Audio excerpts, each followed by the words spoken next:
Hi guys, Smithy here. Welcome back to a brand new episode of the SmithCast Podcast. This is, of course, episode 3. I do apologise that this episode was delayed. The reason for that being is we were supposed to have a guest on Thursday, but unfortunately we had to cancel, so we were going to do it over the weekend. But then I just said, well, you know what, we may as well do it next weekend and get it all organised and get it set up and get it official. So hopefully next week we'll have a guest. I will let you know in some kind of like channel update later on in the week. But let's kick this off with Microsoft because they had some pretty interesting fail news, and you know, it's just time to shit on the Xbox One. Already within the first minute I'm shitting on the Xbox One on Microsoft, which is brilliant because it deserves to be shat on because it's a pile of shit. So, during the week of June the 8th to June the 14th, Microsoft sold just 100 Xbox One consoles in Japan. Yes, 100. You hear that? 100. That is unbelievable, really, because do you know what actually sold more? The Vita. The Vita actually sold 10,697 more consoles than the Xbox One. That's when you know your console sucks, when the Vita outsells it. Now, why is this important? It's not really important, but I just wanted to bash the Xbox One because, you know, I love my PS4, I love my PC, and I just really, you know, Xbox One, what is it, like some kind of like free dust collector really these days. So, you know, let's have a look at these numbers. The new 3DS got 19,620 sales that week. The Wii U got 16,413. The PS4 got 10,822. The Vita got 10,797. The new 3DS got 4,329. The PS3 got 2,633. The 3DS got 943. The 3DS large got 880, not 888. The Vita TV got 566. And the Xbox One sold a massive 100% consoles in the week of June the 8th to June the 14th. Now that's just kind of funny. And you know, Japan's a pretty big gaming country. Even though a lot of their games are sort of like anime kind of stuff, etc. You know, it is pretty wild over there, but it's a big gaming country, and a lot of their stuff is actually PC stuff anyway. But the Xbox One should be selling more than that. The Xbox One's a fresh hardware. You know, there's at least what 1, 2, 3, 4, 5, 6, 7, 8. The Xbox One is the second most powerful on that out of 10 consoles, and it's coming last in sales. Sort it out, Microsoft, because your console's just doing shit. So the Xbox One, the backwards compatibility. You know, a lot of people have been talking about this since E3, and this was a great announcement. However, I always knew it was always going to have some kind of strings attached to it, and it just seemed too good to be true at E3. Now that it's died down, the truth has really come about. Seems to me, the idea I've got in my head of it is that it's kind of just like a more improved version of PlayStation Now than what Sony have. For those that don't know, PlayStation Now is a thing where you can rent games for 3 months, 2 weeks, a week, and 3 days or something like that. You can choose whatever you want, and you pay that price to have that game. You can stream it, you can play it. You can play it in HD, you know, you download it, and it's pretty much just like renting games and streaming them in full HD, which is great because, you know, there are some good titles on there. There's a lot of choice on there already, and Sony have said that they want to have the whole PS1 and PS2 and PS3 library on there at one stage in the PS4's life cycle. So it's going to be interesting to see if they do that. They're on the right stages at the moment. They're improving it all the time. It's only in beta at the moment, though. PlayStation Now is. You can trial it in America, I think. I think it's out in America. You can also... It's coming to Europe. It's coming to England later this year. So it's going to be interesting to see how well it does over here. Of course, it's going to have issues. That's the whole point of trying it over here. So, you know, it's kind of like that, but the fact is that you get to keep the game on the Xbox One. It's not kind of fucked up, you know, it's still going to be on the 360. So pretty much what it is you're just playing the whole sort of Xbox 360 game on the Xbox One. I don't think they're actually going to improve any graphics. You're still going to be playing on the same servers. You're just playing an Xbox 360 game with a different console, and that's it. Really? You know, it's not really great, is it? To be fair, Microsoft. I was having a sip of my Budweiser. So we do actually have a guest for tonight. Our guest is Budweiser. Me and the 7 bottles of Budweiser and the other amount that I have downstairs. 7 was just the amount that I could carry. So, you know what? It's going to be interesting. You know, Budweiser is a friend that never seems to leave me. He's always there in the fridge. He's always calling me. He's always going, you know, I know you want me. Just be good to yourself and just drink me. You know, I'm not going to let anyone else drink me. You may as well drink me, Aiden. You may as well. Just drink me. So I grabbed 7 of them, and together we formed a nice friendship, and you know, we're gonna have a good night tonight. So you know, like I said, you know, you're still playing the Xbox 360 game just on the Xbox One.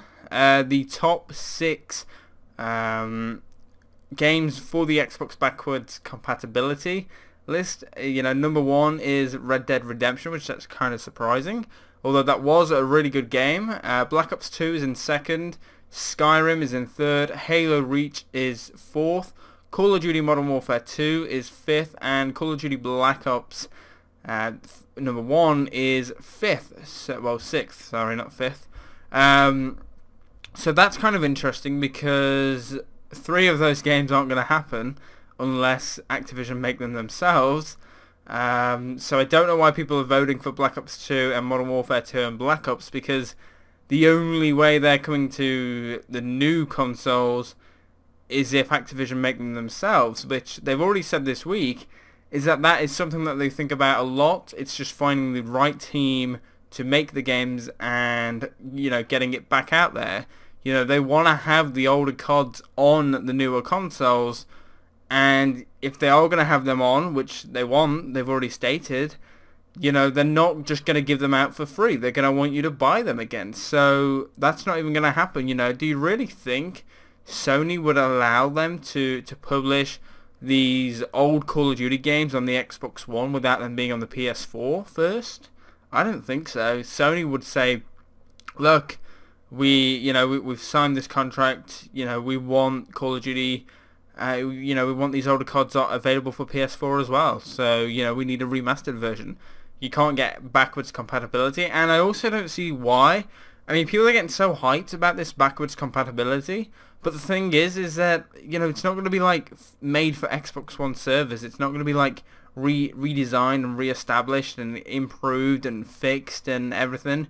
You're still going to be playing against a bunch of hackers just on the Xbox One. And, you know, as far as I'm aware, you're still going to be playing on the Xbox One, you know, the Xbox 360 version of the game and the multiplayer. So if you go on Call of Duty, you're still going to run into hackers and you're still going to have shit vision. You know, so it's really a case of, you know, they need to really come clean on this. You know, if they actually paid the publisher, so Microsoft, every game that gets released out of there, Microsoft has to pay the publisher, and it's up to the publisher if they want their game featured. People can request them, and Microsoft will look at them and say, well, let's be realistic, the top 6 out of them isn't really any realistic. I don't think Red Dead Redemption is going to get anything. I think Rockstar will do that themselves, because that's a great way to hype up Red Dead Redemption 2, which we've all been waiting for. I think if Rockstar come out after they've finished, you know, sort of like designing Red Dead Redemption 2 and they've announced it, I feel like, oh look, yeah, we're also bringing Red Dead Redemption, you know, more HD one, you know, redesign, you know, edition out. So go grab that out and you can play that, because, you know, that's what all the companies are doing right now. They are giving us remastered games, and it's great.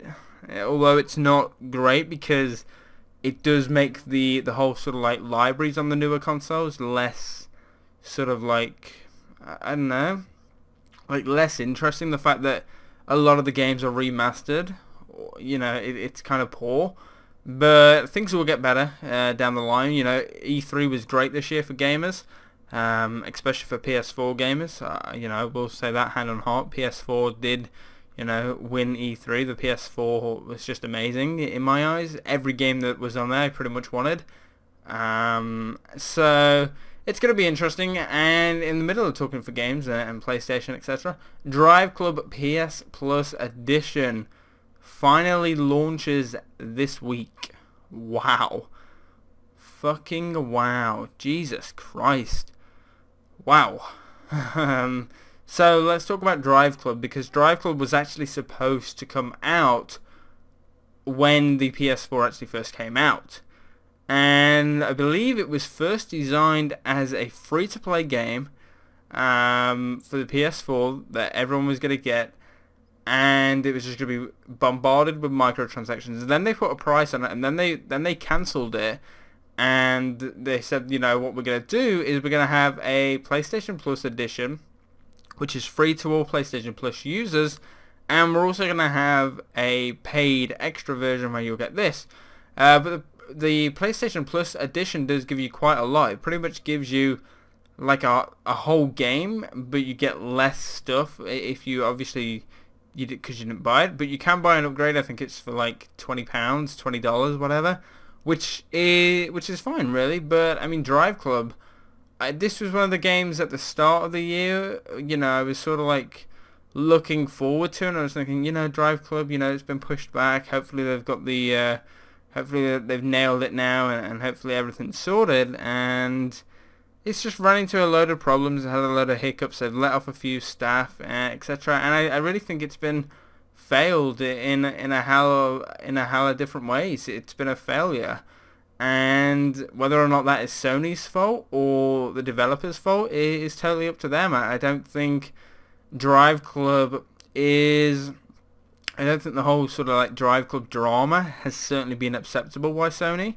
And, if Drive Club PS Plus edition can save it, because we've been waiting for that for forever, because it's been teased and it's been talked about so much. Oh, don't forget, we will be having a free edition of Drive Club PlayStation Plus edition coming soon. And then there was talks about that getting cancelled because the developer didn't have time to do it. Now they fixed all the game issues. Now they're working on this, so it's finally out this week, and it'll be interesting to see what bugs and what it sort of brings to the table. Will people actually play it? Who knows? On the other verge of car games, now this is something that really has, really shocked me, is that Project Cars came out 2 months ago. Now, obviously, the game had been in development for about a year and a half, and it was due to come out last year, or was it this year? It was supposed to come out at an earlier date. It was one of the two of them, and within 2 months of its release, Project Cars 2 has been announced. That it's in development. Now, that to me isn't okay. You can't make a game and then 2 months after say, oh yeah, we're going to make a new one. Because, it has sold 1 million copies worldwide, and that's over the course of PS4, Xbox One. I believe they did it on Xbox 360 but not PS3, and they did it on PC. So they've sold 1 million copies worldwide across all those consoles. Project Cars was something I was interested in, but then I sort of like shut off it. I guess pushing it back to sort of like a later date, it sort of went off my radar. However, when it was first announced, it was like, oh yeah, cool, this does look cool. But maybe I'll pick it up in a sale, or get a used copy sometime soon. But yeah, it's really, I don't know, I really don't like that. And slightly mad studios, I really don't know. I mean, obviously you got a lot of people who are hyped for your game, but that to me pushes Project Cars back. That to me says, hey, look, we've had this out for a year, well, 2 months. We're not really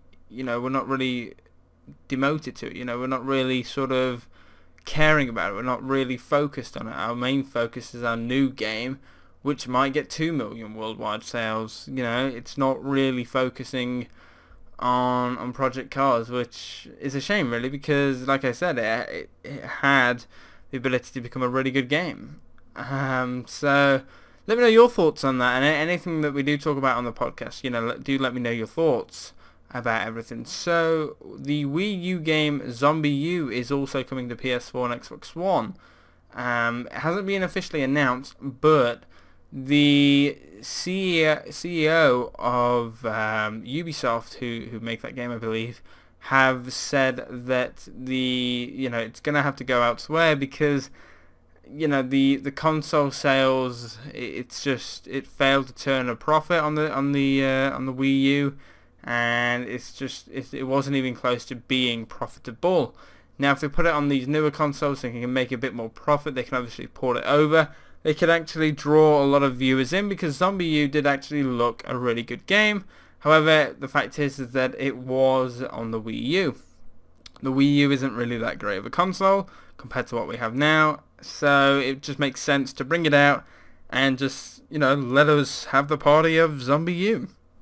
It's a game that's caught my eye, and I've seen a lot of, well, not a lot, I've seen a few YouTubers do playthroughs on it, and it does look an interesting game, to be fair. And I think with PS4 and Xbox One, they can actually redesign it and make it a hell of a lot better, and make it more powerful, make it look better, play better, run smoother, etc. And I think it's just going to be fun to see what they do.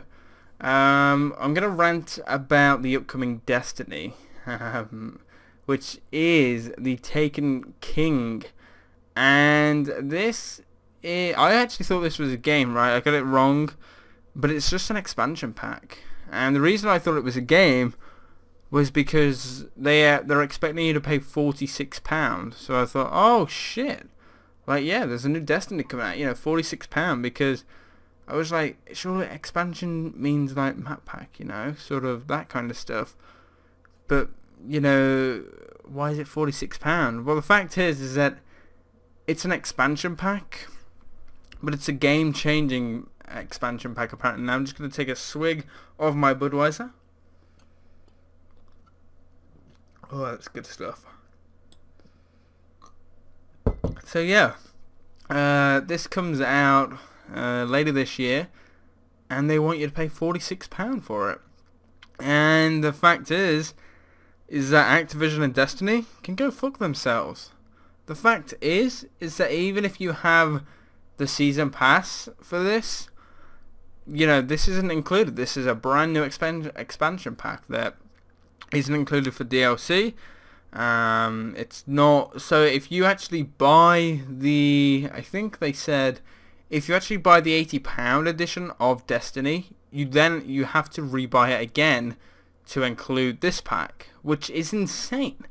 And they've been in talks of the media with it for a week or so now, saying that we are sorry, but we believe it does, it's sticking at its price range. We're not going to change it.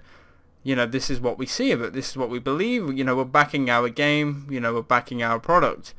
And yeah, fair enough. It is game changing.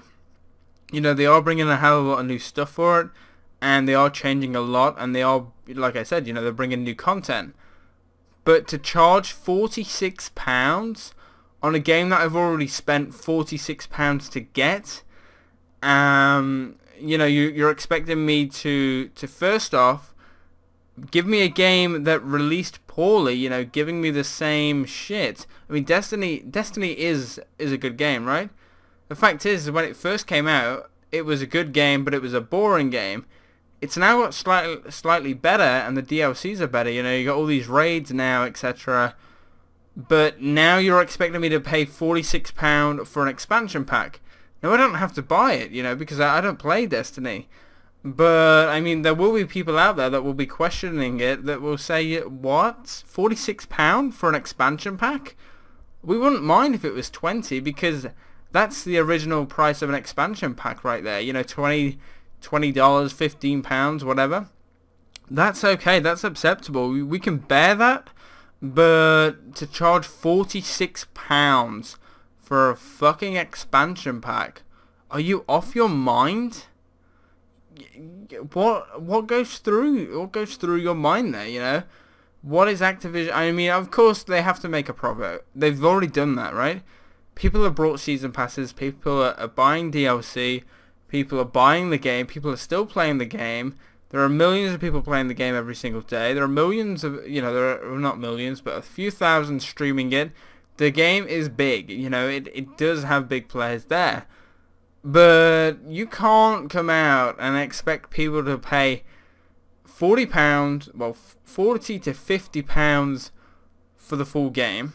You then can't expect that. You then expect them to buy a season pass, which covers two £20 DLCs or whatever. So that's how much was that? I think it was like £15, 20 quid or whatever. So that's about 60 quid already. You then want us to buy a £46 expansion pack after we got our two DLCs, which is insane, which is absolutely insane. And if you have already brought the £80 Destiny thing, you don't even get this for free. You don't even get this for free, which is absolutely unbelievable. And I just, wow, I'm astounded by that. I am generally shocked when I saw this, and I was like, £46. What are you having me on here? £46 when I've already paid £46 for the fucking game. You want me to pay another £46 for a fucking expansion pack? What planet are you on? Oh god, Destiny and Activision and Bungie, oh dear me, you've just shot yourselves in the foot. You almost hit a home run with Destiny. It was good. People were enjoying it. People were liking it. People were addicted to it. People were playing it. People were giving you, Destiny has a bit of a community now. There are people out there that are requesting things to come in, and it comes in, etc. There are things out there to improve the game, etc. And you guys just shot yourself in the foot announcing, £46 to pay for DLC. Wow. So moving on from that, because I don't want to rant on this. The new Batman game came out this week, and on PS4 it had a successful launch. The Xbox One, it had a good launch. And on the PC, which you would assume had a really good launch because it's PC, you can push your AAA games, these big developers can push their new games out there, and you'd expect them to do really well. But on PC, it was probably the worst ported ever game, to come over. It was actually so bad that it was actually a ported version of the PS4, which is kind of okay because the game is best played on PS4 because they have all the DLC for it. So you can understand why they would port it over from the PS4 to the PC from that. But however, when you expect people to somehow play their new Batman game with a DualShock 4 on PC, that's not really acceptable, because for years it's been Xbox 360 controllers, Microsoft controllers for gaming controllers on PC, and it should always be that way because they're compatible with almost every game now. But the Batman game, it's always freezing. It's always dropping frames, it lags. High-end PC rigs with 16GB of RAM, Core i7 processors, graphics cards, like a GTX 780 Ti cards, couldn't even maintain a steady frame rate, even at like minimal detail levels and 1080p. That is shocking. Because there are PC gamers that have spent over £1,000, on PCs, and they can't even run this game and get a stable frame rate. I need to take a drink. Lovely.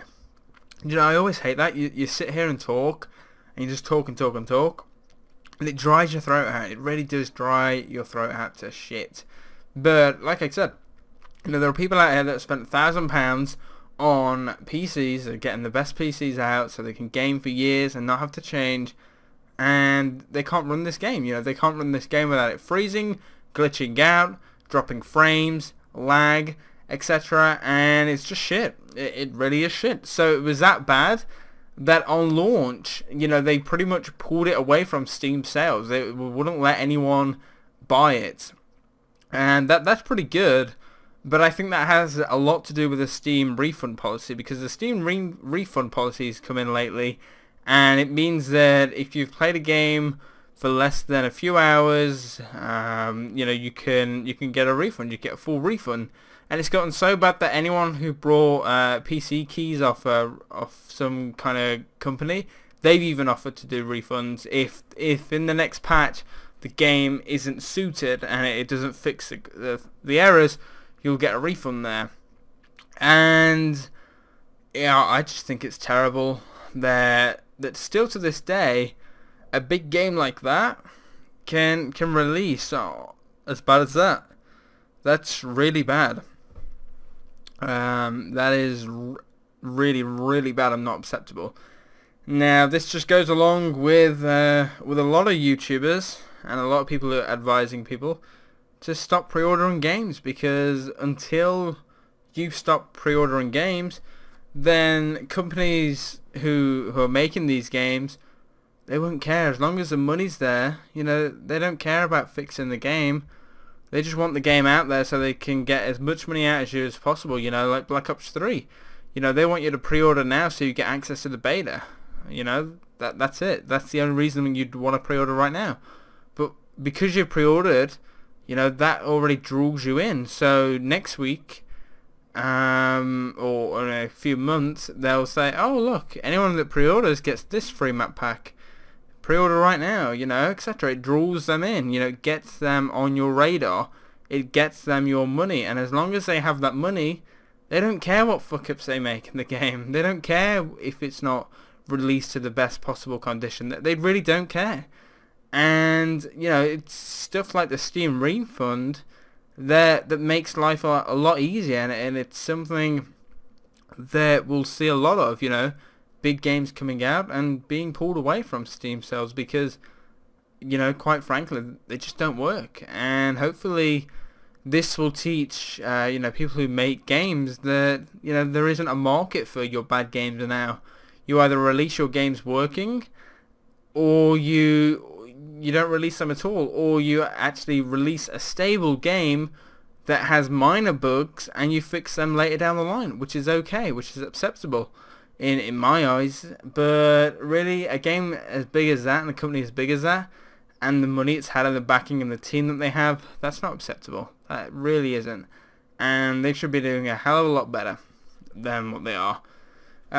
So coming on to some iPhone talk, the iPhone / iPad jailbreak for iOS 8.3 is now out. This was done by a team called Tage. I think that's how I think that's how you pronounce their names. So I just wanted to talk about this because I'm not that I'm jailbreaking my iPhone. I've jailbroken my iPhone before, right? But I wanted to talk about it because I want to talk about the jailbreaking concept itself. Is jailbreaking okay to do? Should you legally be allowed to jailbreak your consoles, anything that you have?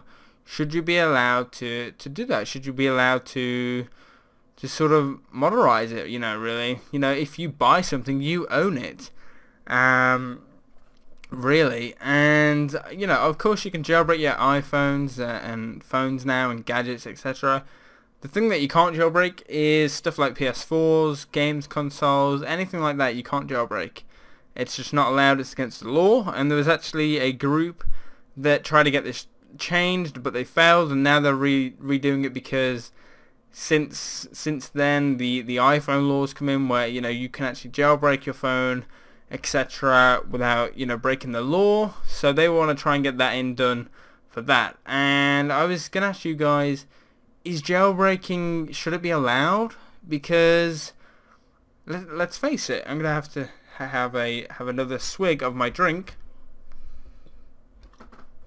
But I mean, should it be allowed? Because there's good and bad sides to it, because I also believe that, especially with iPhone, what it offers, the jailbreak itself, you can improve your iPhone, you can make it better, you can add little things to it, you can mess around with some settings that Apple don't give you priority to if you don't jailbreak it, etc.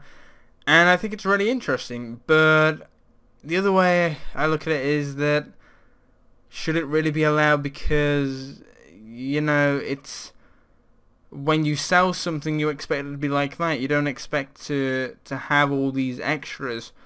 But I do believe that if you want to, then you should be allowed to, because you own it. These companies seem to sort of think that if we buy a PS4, that they actually own the PS4 still. When yet we paid for it, we've brought it, it sits in our house, we pay the electricity bills for it, we pay the internet to keep it running, we buy the games, we buy the accessories, yet they still think that they kind of own it, because they say you're not allowed to jailbreak it. That they have a say in your console. What? Like, when you buy something and you pay for it, you have the right, in my eyes, to do whatever the fuck you want to it, because it's yours. You've paid for it. You've brought it. And if you want to go ahead and jailbreak it, then by all means go ahead. It's your console. It's up to you. Whether or not that's right or wrong, it's your console. So let me know your thoughts. Is jailbreaking, should it be allowed? Should it not? Do you think it's okay on iPhones, just not on consoles? Because let's go back to a couple of years ago. I remember when GeoHot jailbreaked the PS3. Sorry, it kind of ruined games. It brought a lot of customization to the PS3 scene, but it kind of ruined games, and that's not cool.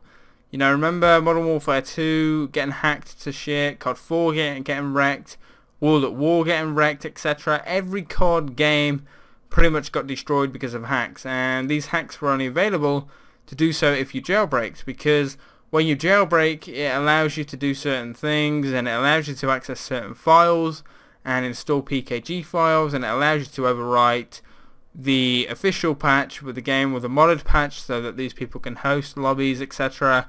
And it's just stupid. You're allowed to read the code of the console, you're allowed to know stuff about the console. There's just a lot of stuff you can do with jailbreaking, and it's ridiculous. Like on the Wii U as well, you can jailbreak the Wii U, you can jailbreak the Wii, you can jailbreak the DS, and there's just so much complicated shit. You can jailbreak the PS Vita, the PSP. Anything can be jailbroken. There are benefits to it all, but there's a lot of also negativity to it as well. So let me know your thoughts on jailbreaking. And going from jailbreaking, we're going to talk about our next topic, which is it okay to mod games? Now, this is a strong one that I kind of agree and kind of don't. It's a bit like the jailbreaking, I'm in the middle. Because years ago, I thought it was pretty cool to mod games. When I was 13 or 14, I was like, oh yeah, it's pretty cool to mod games, it's pretty cool to hack people, to hack games, and to not hack people, just sort of hack the games, etc. And it's pretty cool, you have a benefit in the game. But then I sort of grew up, and I sort of came to this legit sense of mind is that, I buy the games, and surely the best fun I can get is playing them by myself, not using any mods, and just not doing anything. Now, I will go into context about modding games. I think that on PC it's totally fine, because there are a lot of games that have been modded on PC that have benefited that game and have done well. For example, Minecraft. Look at Minecraft. Minecraft would not be as big as it is right now if Mojang came out and said, you can't mod our game. We don't like mods. you're not allowed to mod our game. If you do, you'll get banned. Minecraft would not have the servers it has. It would not have the games you can play on the servers. It would not have these inventions that you can have. It would not have these sort of like little new improved ways of playing Minecraft, new things to experience, things added into the game. So it's like free DLC. It's like at World at War as well, Call of Duty World at War, COD 5. You can play custom zombies. Now that's cool, right?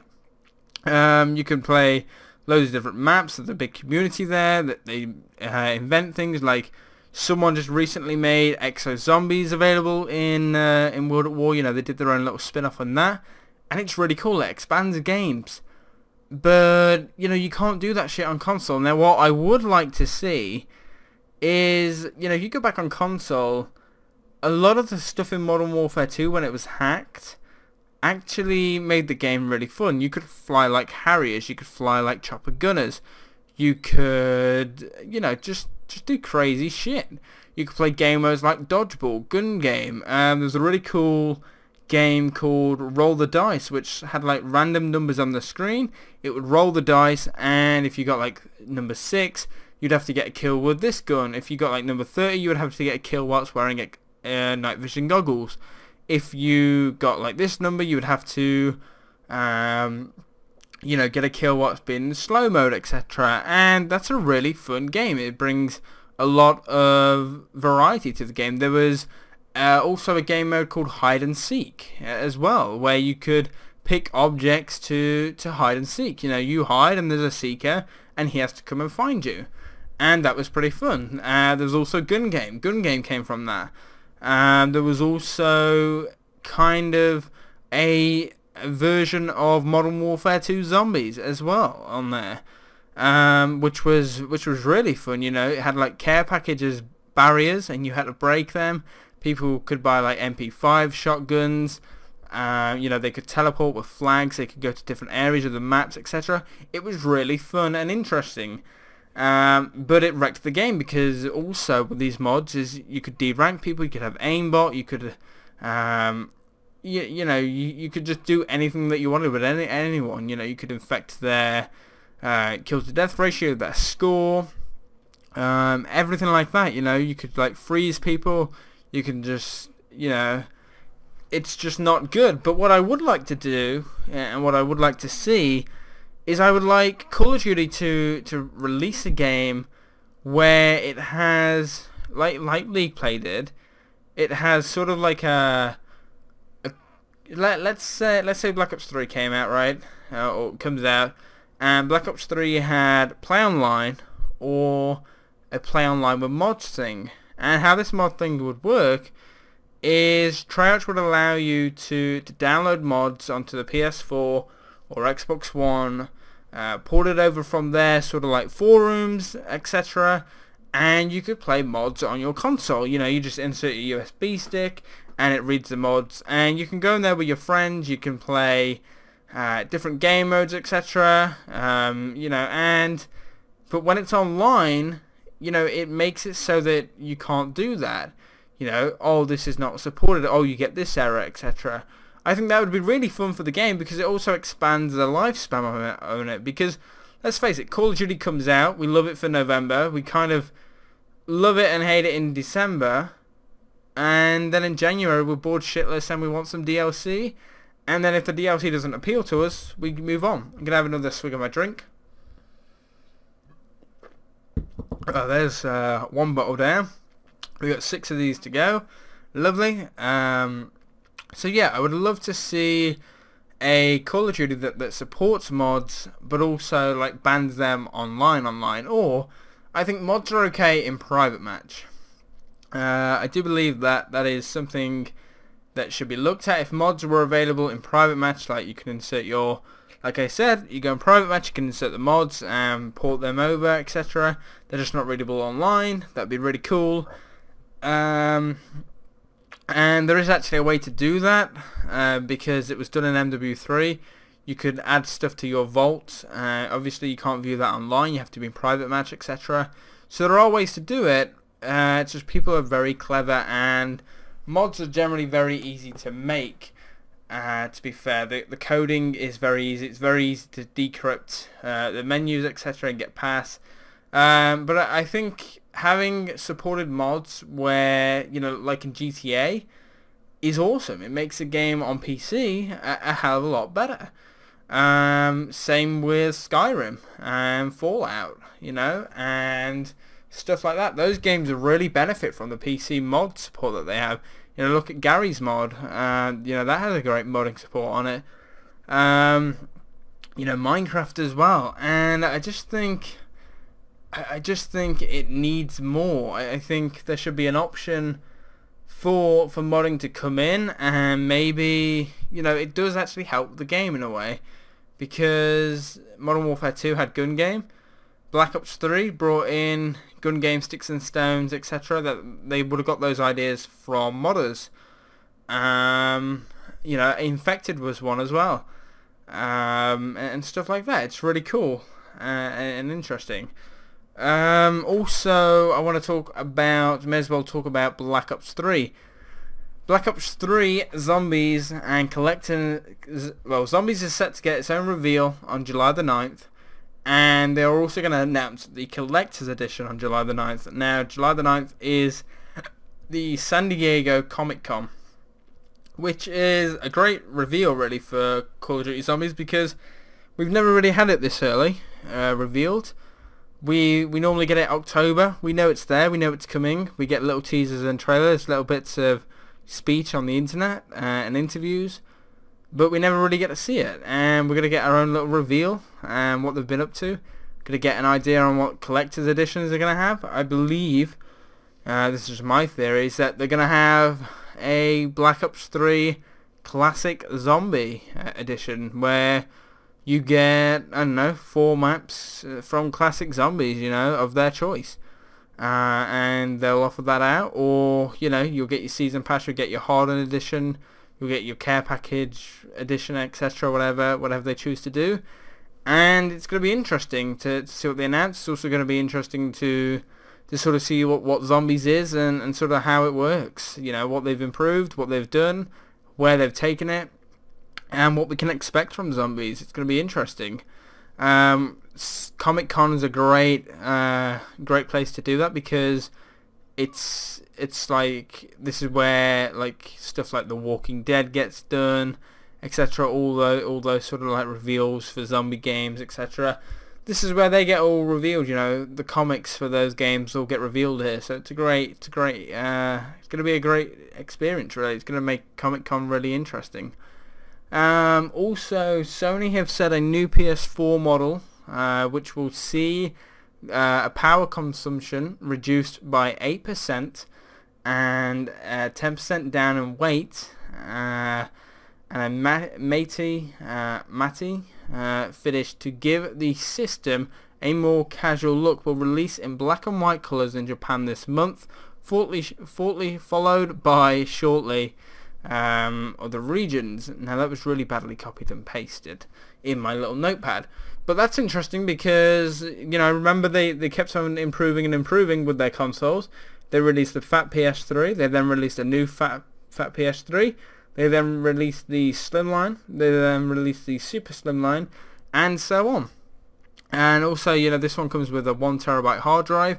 I think the 8% weight is going to be good. Well, the 10% weight, should I say. The 8% power consumption is going to be interesting as well.